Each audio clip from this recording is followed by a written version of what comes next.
I'll be right back. I'm having a very bad morning. I woke up this morning, opened my eyes, only to discover my whole room was covered in trash up to my head. I sulked through the mess, made my way downstairs, poured myself a bowl of cereal, and began eating only to discover that I was chewing on plastic. To make matters worse, I got in my car and began driving here, and there was trash all over the road, everywhere. It took me forever to get here. And now I'm here to tell you that what I'm saying would be true if I were a fish. That's right. In the middle of the Pacific Ocean, there is tons of trash that negatively harms the ecosystems. We need to do something to clean up this huge waste that is filling our oceans. I will use the four-way test to see a solution and analyze the situation. Is it the truth? Is it the truth that our Earth's oceans have become churning, brimming trash heaps? Sadly, yes. As I mentioned, in the middle of the Pacific Ocean, there's a gyre. Gyres are where the ocean currents are weakest. In this gyre, there is what they call the Great Pacific Garbage Patch. It's twice the size of Texas and has over 3 trillion tons of plastics. Now, you might be wondering, where does all this come from?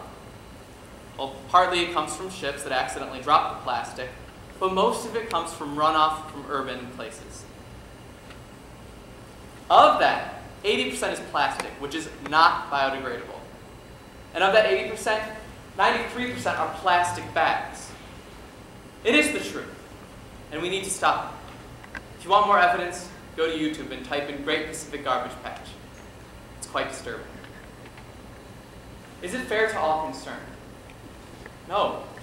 The present situation isn't fair to anybody. Not the oceanic wildlife, not humans, and not the Earth. The seagulls feed the trash to their young because they think it's food, and they die. When plastic photodegrades, it breaks into smaller pieces that looks like fish food, and they eat it. It tricks their digestive systems into thinking they're full, and they starve to death. Also, when plastic breaks down, it releases harmful chemicals. When we eat the fish that have eaten these chemicals, it harms our endocrine systems, which in turn creates immune deficiencies and reproductive deficiencies. We need to do something to make this more fair. And there are many ways to. First of all, stop using plastic bags. Next time you go to Heinen's, invest in a tote bag. Also, invest in a thermos. You'll save money and stop using plastic bottles. Lastly, if you have to use plastics, which undoubtedly many of us will, recycle, always.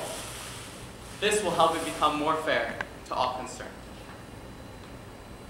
Now, will this build goodwill and better friendships? It has in my life and it can in yours. 2 years ago, after watching WALL-E, I was inspired to start an environmental club at my school. We started a weekly recycling program that recycles papers and plastics, and also we spread awareness with the community. Recently, we went to the elementary school and taught the 3rd, 4th, and 5th graders the importance of reducing, reusing, recycling, and about the oceanic ecosystems that are being harmed. We helped them make cool hemp bracelets out of plastic bags. The bracelets reminded them to reduce, reuse, and recycle, and it kept the plastic out of the ocean and stopped it from harming ecosystems. Through the Environmental Club, I have made many great friendships and spread goodwill. Lastly, will this be beneficial to all concerned? Of course. It'll help the ecosystems. It will help the birds, the fish, everyone. It'll help the Earth become cleaner. And next time you eat a filet of fish sandwich, I won't have to worry what's in it. In summation, do unto others as you would have them do unto yourself. You wouldn't want to eat plastic, so why should they? Thank you.